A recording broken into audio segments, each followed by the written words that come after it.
এপ্রিলেই আনুষ্ঠানিকভাবে শেষ হচ্ছে জাতীয় ফুটবল দলের কোচ হাভিয়ার ক্যাব্রেরার বাংলাদেশ অধ্যায়। এর আগেই হাই প্রোফাইল কোচের খোঁজে নিয়োগ বিজ্ঞপ্তি দিয়েছে ফেডারেশন। এরই মধ্যে এক ঝাঁক হাই প্রোফাইল কোচের সিভি জমা পড়েছে বাফুফের মেইলে। তবে কারা আছেন সেই তালিকায় সেই বিষয়ে বিস্তারিত জানবো মাহফুজুল ইসলামের রিপোর্টে।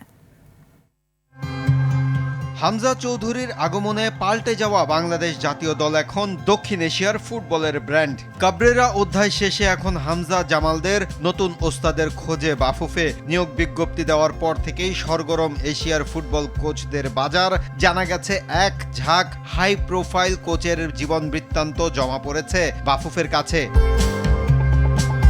এ তালিকায় কারা আছেন সে বিষয়ে জানাতে নারাজ ফেডারেশন। তবে জানা গেছে বেশ কিছু হাই প্রোফাইলের নাম, যেখানে আছেন মিওদ্রাক রাদুলোভিচ। এশিয়ার কাজ করার সমৃদ্ধ অভিজ্ঞতা সম্পন্ন মন্টিনিগ্রোর এই কোচ একাধিকবার সামলেছেন লেবানন জাতীয় দলের ডাগআউট। এছাড়াও মন্টিনিগ্রো জাতীয় দল ও মিয়ানমার জাতীয় দলের হেড কোচের ভূমিকায় ছিলেন তিনি। মিয়ানমার, কেনিয়ার, রুয়ান্ডা, জাম্বিয়া, লেসোতো, লাইবেরিয়ার মতো দেশের জাতীয় ফুটবল দল সামলানোর অভিজ্ঞতা সম্পন্ন জার্মান কোচ অ্যান্টোইন হে জামাল হামজাদের কোচ হওয়ার আগ্রহ দেখিয়েছেন বলে জানা গেছে। পর্তুগিজ বংশোদ্ভূত টনি কম্পেইসাওয়ের নাম আছে আলোচনায়। হাই প্রোফাইল অভিজ্ঞতা সম্পন্ন এই কোচ 2019 থেকে 2022 সাল পর্যন্ত সামলেছেন ক্যামেরুন জাতীয় দলের ডাগআউট।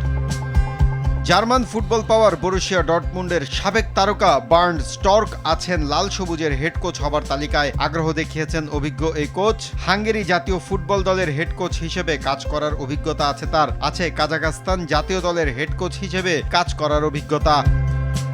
এছাড়াও গ্রিসের ক্লাব অলিম্পিয়াকোসের ইয়ুথ ডেভেলপমেন্টের প্রধান হিসেবেও কাজ করেছেন তিনি।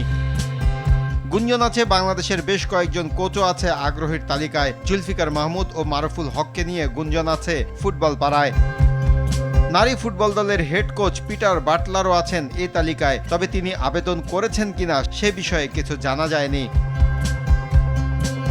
মাহফুজুল ইসলাম, RTV।